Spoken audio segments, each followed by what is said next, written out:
Hey guys, welcome back to the channel. आज के इस वीडियो पे हम लोग इसका एनालिसिस करने वाले हैं। बट एनालिसिस को स्टार्ट करने से पहले मार्केट के जो ओवरऑल डेटा है ना, उसके बारे में थोड़ा सा बात करेंगे।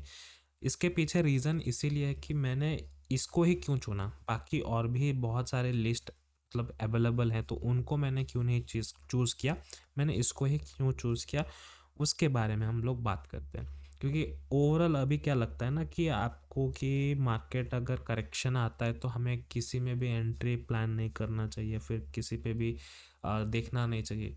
नहीं, वो थोड़ा सा गलत अप्रोच हो जाता है। एज ए इंडिविजुअल अगर आप इसको प्लान करते हो तो फिर वेल एंड गुड है, बट अगर आप इसको लाइक इन्वेस्टिंग पर्पज से देखते हो तो फिर वो थोड़ा सा कहीं ना कहीं गलत होता है। ठीक है, अभी अगर आप मुझे पूछोगे कि मार्केट का ट्रेंड क्या है तो मैं कहूँगा डाउन है। ठीक है, भले ही आप यहाँ पे देख सकते हो निफ्टी बैंक ने 148 का मूव दिया, निफ्टी ने 216 का मूव दिया, यहाँ पे आप देख सकते हो। ठीक है, यहाँ पे आपको मैं दिखा देता हूँ, ये देखिए, यहाँ पे आपको ये देखने को मिल जाएगा। भले ही ये मूव दे दिया, बट फिलहाल मैं अभी इसका जो ट्रेंड है वो मैं कहूँगा अभी भी ट्रेंड डाउन है। ठीक है, तो चलिए मैं आपको अपना टेलीग्राम चैनल पे लेके चलता हूँ। वहाँ पे मैं आपको डेटा दिखाता हूँ कि क्या है इसके पीछे और इसको ही मैंने क्यों चूज़ किया है। ठीक है, तो ये जो टेलीग्राम चैनल का लिंक है आपको डिस्क्रिप्शन पे मिल जाएगा, वहाँ से आप ज्वाइन कर लो। क्योंकि वहाँ पे मैं जितने भी मार्केट के न्यूज़ वगैरह होते हैं वहाँ पे मैं अपडेट करता रहता हूँ। तो यहाँ पे आप देख सकते हो कि मैंने रिसेंटली जो है एफआईआई का एक डेटा जो है मैंने शेयर किया था स्टॉक एज से। आप चाहें तो उनका विजिट कर सकते हो वेबसाइट। यहाँ पे आप देख सकते हो मैंने नवंबर से डेटा उठाया है, नवंबर 1 तारीख से लेकर 28 तारीख का तक का डेटा मैंने उठाया है। यहाँ पे आप देखोगे एक दिन भी ऐसा नहीं कि जिसमें बाइंग हुआ हो। ठीक है, ठीक है, तो यहाँ पे अगर आप देखोगे बैक टू बैक 2 दिन यहाँ पे बाइंग हुआ था, उसके बाद हम लोग को अगेन यहाँ पे सेलिंग हमें देखने को मिला। राइट, सो यही चीज़ था डेटा दिखाने का कारण। अभी मुझे ये चीज़ समझ नहीं आ रहा, जब आपको पैसा निकालना ही था तो आपने ढाला ही क्यों। ठीक है, तो वो चीज़ अलग बात है।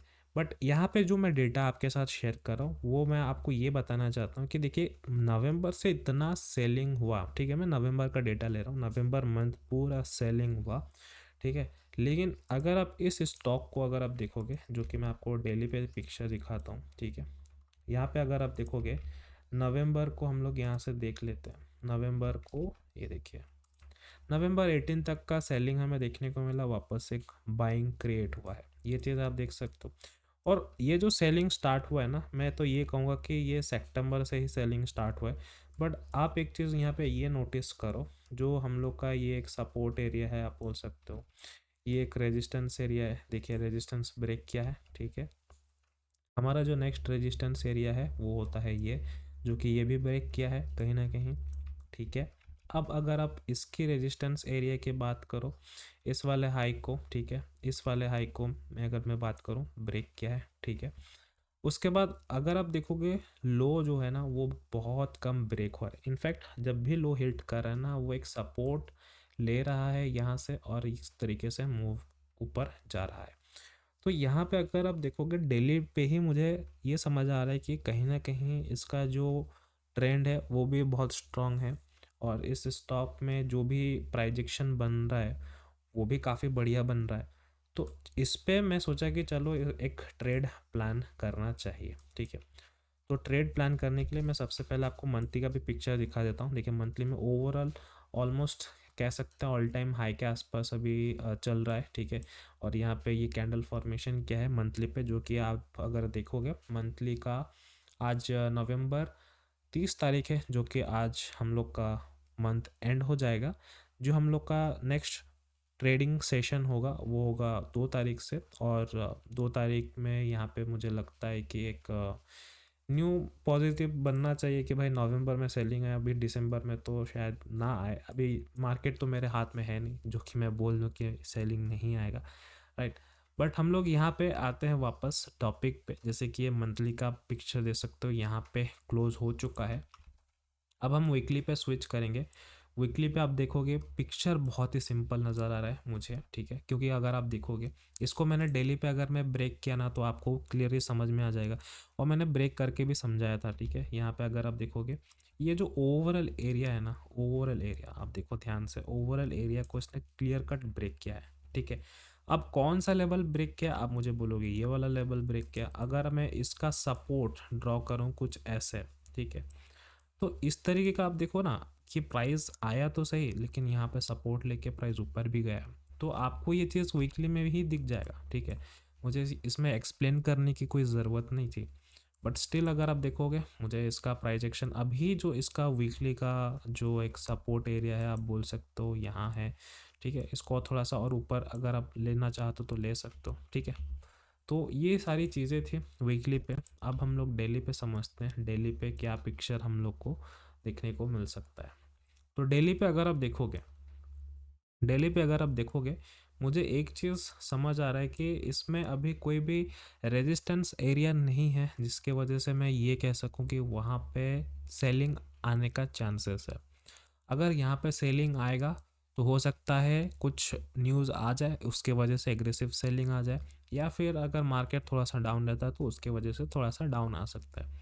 लेकिन यहाँ पे मैं ये नहीं कहूँगा कि यहाँ से ही एकदम नीचे चले जाएगा जैसे अदानी के स्टॉक्स में हुए थे, ठीक है। तो यहाँ पे हम लोग वो बात नहीं करने वाले हैं, हम लोग इसको ट्रेड कैसे प्लान करने वाले हैं वो मैं आपको बताता हूँ। तो यहाँ पे जैसे कि इस वाले एरिया की अगर हम बात करें, कंप्लीट एरिया को हम पहले मार्क कर लेते हैं यहाँ पे ऐसे, ठीक है। और अगर आपको फिर भी समझ नहीं आता तो आप इसको भी कम्प्लीटली एरिया को मार्क कर सकते हो कि यहाँ पे ये प्राइस ऊपर भी गया, अब वापस से डाउन आया है, यहाँ से स्विंग लिया है, तो हम लोग का एक सपोर्ट एरिया बन जाता है। अगर हम डेली पे भी देखो, डेली पे भी सेम चीज़ हमें, यही सेम चीज़ हमें देखने को मिल रहा है। अगर हम लोग को एंट्री प्लान करना है तो हमेशा इसको एंट्री छोटे पिक्चर में करना चाहिए। रीज़न क्या होता है कि जो टाइम फ्रेम है ना बहुत बड़ा होता है। मतलब अगर आप देखोगे डेली पे अगर मैं इसको ट्रेड को प्लान करता हूँ, तो अगर आप यहाँ पे एक सपोर्ट एरिया के पास प्लान करोगे, देखिए मैं यहाँ पे करंट मार्केट प्राइस के आसपास में तो प्लान नहीं करता, मैं हमेशा एक सपोर्ट एरिया का वेट करता हूँ, तभी जाके मैं वहाँ पे ट्रेड लेता हूँ, वरना मैं नहीं लेता। तो मेरा जो अभी वेट करने का तरीका है वो है जब प्राइस यहाँ से रिट्रेस करके धीरे धीरे कोई भी रीज़न से डाउन आता है तो मैं यहाँ पे ट्रेड को प्लान करूँगा। बट अभी इसको ट्रेड को प्लान करने के लिए आप सोचोगे कि नहीं, जब यहाँ पे सपोर्ट आएगा तो मैं यहाँ पे प्लान कर लूँगा और इसको समथिंग कुछ इस तरीके से मैं एंट्री रख दूँगा, यहाँ पे एंट्री और स्टॉप लॉस इस पूरे एरिया के मैं नीचे रख देता हूँ। तो ये जो एंट्री स्टॉप लॉस वाला जो थ्योरी है ना वो पूरा एकदम गड़बड़ कर देता है आपका आरआर। इसी वजह से हम कोशिश करेंगे कि हम लोग इसको छोटे पिक्चर में देखें कि चल क्या रहा है, ठीक है। तो इसके लिए मैं आपको 30 मिनट्स पे लेके चलता हूँ कि 30 मिनट्स पे एग्जैक्टली जो ब्रेक किया है ना स्ट्रक्चर, जो मतलब हायर हाई वाले लेवल को किसने ब्रेक किया है। आपने एसएमसी वगैरह भी पढ़ा होगा, उसमें भी सेम थ्योरी होता है कि आप किस पे ट्रेड करते हो। एसएमसी में आपको तो ये चीज़ समझाया जाता होगा कि यहाँ पे कोई भी जो वो लाइव मार्केट में प्राइस चल रहा था हम लोग उस पर तो ट्रेड नहीं लेते, हम लोग वेट करते हैं अपना एक अच्छा एरिया का, ठीक है। यहाँ पे अगर आप देखोगे यहाँ पे कहीं पे भी मुझे वो लेवल नहीं नज़र नहीं आ रहा है, क्योंकि यहाँ पे आप देखोगे ना प्राइस एक्शन उतना कुछ समझ नहीं आ रहा है, ठीक है। और एक चीज़ आप समझ लीजिए, जितना आप डीपली मतलब जितना आप छोटे टाइम फ्रेम पे जाओगे उतना नॉइज़ आपको ज़्यादा मिलेगा, ठीक है। तो आपको बस एक अच्छा ऐसा अपॉर्चुनिटी ढूंढना कि नॉइज़ कहाँ पे कम हो। एक तो यहाँ पे ये नॉइज़ कम है, ठीक है। यहाँ पे ये थोड़ा सा आप सोच सकते हो थोड़ा सा हमें एग्रेसिव नज़र आ रहा है, क्योंकि यहाँ पे अगर कोई भी रीज़न से सेलिंग आता है ना तो ये क्लियर कट ब्रेक होने का चांसेस है। बट हम लोगों ने जो एरिया मार्क किया था ना वो मैं आपको बताता हूँ कि अगर हम लोग इस एरिया की बात करें ना, इस वाले एरिया की, मुझे लगता है इस वाले एरिया में अगर कोई भी रीज़न से आता है तो हम लोग को यहाँ पे प्लान करना चाहिए। अगर आप मुझसे पूछोगे कि यहाँ पे क्या हम लोग को एंट्री प्लान करना चाहिए, तो आप बिल्कुल कर सकते हो। बट अगेन मैं यहाँ पे कोई भी तरीके से आपको नहीं बता रहा हूँ कि यहाँ पे आपको प्लान करना है या नहीं करना है, बस यहाँ पे एक थ्योरी बता रहा हूँ कि इस तरीके का ट्रेड को कैसे प्लान करना है, ठीक है। तो अगर कभी भी इन फ्यूचर अगर प्राइस आता है ना तो मैं यहाँ पे वेट करूँगा प्राइस एक्शन का, और मैं इसके आसपास एंट्री रखूँगा, ठीक है। और स्टॉप लॉस मैं इसका नीचे रखूँगा कहीं पे, ठीक है। इसका नीचे अगर आप देखोगे यहाँ पे होगा, और एंट्री अगर आप देखोगे तो समथिंग मैं यहाँ पे रखूँगा। तो अगर आप एक चीज़ देखो, प्राइस जो है 4 डिजिट का है, अगर मैं स्टॉप लॉस 37 रुपीज़ का भी रखता हूँ तो कोई बड़ी बात नहीं है, ठीक है। और इसका आप सबसे पहले 1:2 भी रख सकते हो। 1:2 की हम लोग बात करें तो समथिंग यहाँ पे हो जाएगा, ठीक है। 40 रुपये के आसपास है, हम लोग यहाँ पे रख देते हैं, ठीक है। थोड़ा सा और नीचे खींच दोगे तो आपको यहाँ पे जो RR है आपका यहाँ पे शो हो जाएगा। तो इन फ्यूचर कभी भी अगर प्राइस आता है ना, तो ये सबसे बेस्ट एरिया होगा यहाँ पे ट्रेड प्लान करने के लिए, ठीक है। और इस रिस्क मैनेजमेंट का ध्यान ज़रूर दीजिएगा।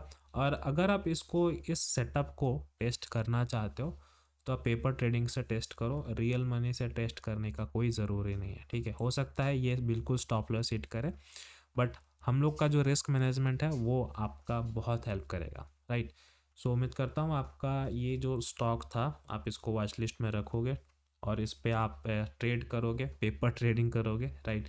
टेस्ट करो इस चीज़ को किस तरीके से काम करता है या नहीं करता। अगर प्राइस ऊपर निकल जाता है ना कोई भी रीज़न से और हाई लगाता है, तो फिर हम लोग को ये जो ट्रेड है ना इनवैलिड हो जाएगा, क्योंकि देखिए प्राइस इतने ऊपर अगर निकल भी जाता ना तो फिर कोई लॉजिक नहीं बनता है यहाँ पे इसको ट्रेड करने का। तो ये तब के टाइम पे डिपेंड करता है कि क्या प्राइस एक्शन बनता है, किस तरीके से आप इसको प्लान करोगे, राइट। अभी प्राइस इसी रेंज में आसपास है तो मैं इसको ट्रेड प्लान कर लूँगा। अगर इसको भी ऊपर चले जाता तो फिर कोई लॉजिक नहीं बनता है इसके पीछे इसको ट्रेड को प्लान करने का, ठीक है। फिर देखिए यहाँ पे आपको बहुत सारे लिस्ट मिल जाएंगे, ठीक है। ये तो बस मैंने FNO के जो भी वॉच लिस्ट है उसको मैंने ऐड करके रखा है, और बाकी जितने भी स्टॉक्स है आपको यहाँ पे देखने को मिल जाएगा, ठीक है। आप इनमें से कुछ भी, आप जितना भी आप इसको रिसर्च करना चाहते हो, एनालिसिस करना चाहते हो, आप कर सकते हो, उसमें कोई कमी नहीं है, राइट। सो ये था वीडियो आज का। उम्मीद करता हूँ आपको काफ़ी कुछ सीखने को मिला होगा, और वीडियो अगर अच्छा लगा तो चैनल को लाइक कर दीजिएगा, वीडियो को लाइक कर दीजिएगा, चैनल को सब्सक्राइब कर दीजिएगा।